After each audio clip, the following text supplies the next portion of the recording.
to Pop. Today's topic is Michael Jackson. So guys, what was your closest encounter to Michael Jackson? Did you go for his 1993 concert? I wasn't there. How about you? You were?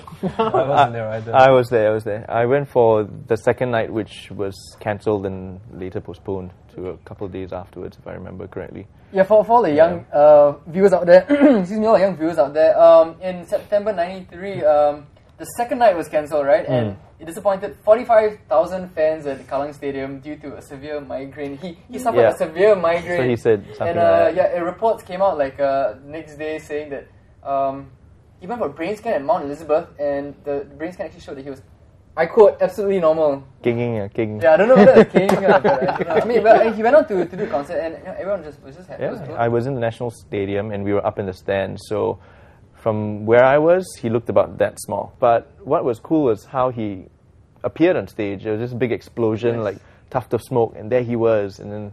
No, first he made the crowd wait for an hour. Yes. And then they started rolling this video montage of it was like a little short film which he did. And instead of montage marching of music and all that kind of thing. Concerts and around the world, hyping up the crowd. Yeah. And it was all dark. Everything went to black. An explosion, he pops up, and there you go, Michael Jackson. I can't remember what the first song was. I can't remember what but you know, it was... It must have been that good a concert. Hey, come on, it was an entrance. It was like classic Michael Jackson entrance, you know? Explosion, he pops out from beneath the stage, you know? Amazing. Okay, other than that, how has Michael Jackson inspired you guys personally? Do you relate memories to any of his songs? The very first time I ever watched the Thriller video, I think it was the premiere.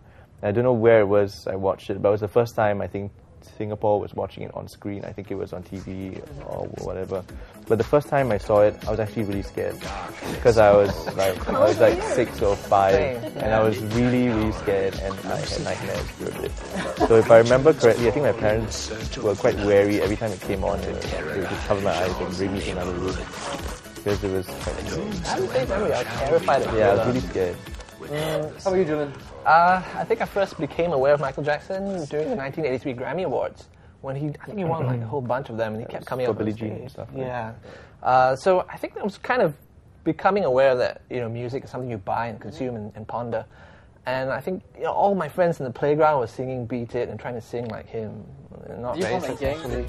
Dance off. That was when I discovered I have 3 left feet and I can't really dance. Okay. So I think that's really why I haven't been that big a Michael Jackson fan. Music makes you want to dance, but it doesn't really give you a lot to think about. You don't think so? Okay. But how about in previous part we were talking about all his songs like Heal the World and stuff like that? Yeah, like those are pretty... Yeah. Men in the Mirror, dude. Men in the Mirror, man. Man in the Mirror, okay, that I would say is an exception that proves the rule. For the rest of it, it's kind of fairly lightweight stuff. I mentioned Jarvis Cocker because he had a great line from his latest album, "We're all cosmic dust, but you're everything to me." He sang that to his son, and that gives you so much to ponder and think about. But Heal the World's fairly sort of chock full of platitudes and sort of simple thoughts. Don't get me wrong, I think they're fine sentiments, but nothing too complex. Okay, what do you think about that, Hutch? Let's say, if going back to the memories thing, right? Yep. Moonwalker was kind of the first video that I owned.